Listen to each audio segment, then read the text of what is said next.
When men strive together and hit a pregnant woman, so that her children come out, but there is no harm, the one who hit her shall surely be fined, as the woman's husband shall impose on him, and he shall pay as the judges determine.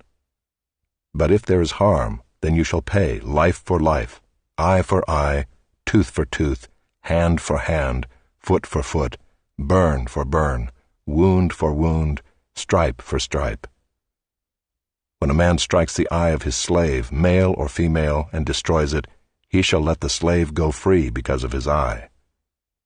If he knocks out the tooth of his slave, male or female, he shall let the slave go free because of his tooth. When an ox gores a man or a woman to death, the ox shall be stoned, and its flesh shall not be eaten, but the owner of the ox shall not be liable. But if the ox has been accustomed to gore in the past, and its owner has been warned but has not kept it in, and it kills a man or a woman, the ox shall be stoned, and its owner also shall be put to death. If a ransom is imposed on him, then he shall give for the redemption of his life whatever is imposed on him. If it gores a man's son or daughter, he shall be dealt with according to the same rule. If the ox gores a slave, male or female, the owner shall give to their master 30 shekels of silver, and the ox shall be stoned.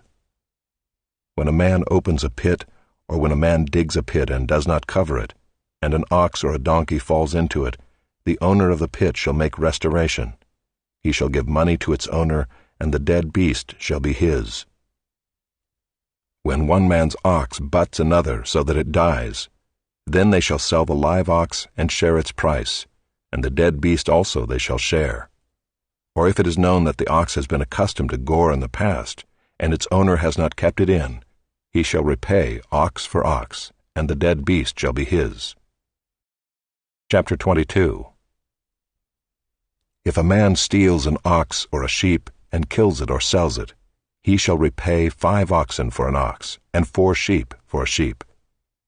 If a thief is found breaking in and is struck so that he dies, there shall be no blood guilt for him. But if the sun has risen on him, there shall be blood guilt for him. He shall surely pay. If he has nothing, then he shall be sold for his theft. If the stolen beast is found alive in his possession, whether it is an ox or a donkey or a sheep, he shall pay double. If a man causes a field or vineyard to be grazed over or lets his beast loose, and it feeds in another man's field, he shall make restitution from the best in his own field and in his own vineyard. If fire breaks out and catches in thorns, so that the stacked grain or the standing grain or the field is consumed, he who started the fire shall make full restitution.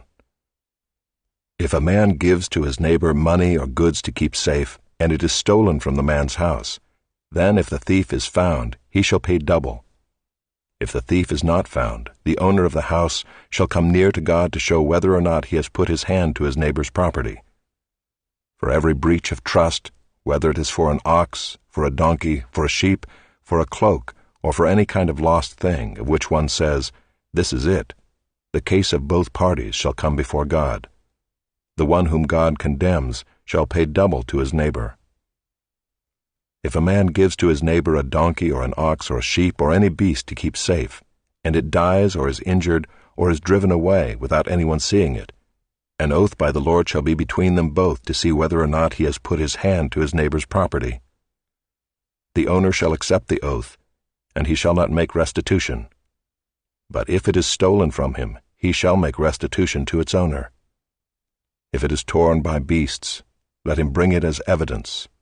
He shall not make restitution for what has been torn.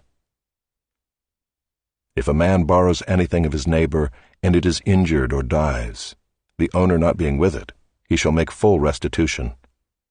If the owner was with it, he shall not make restitution.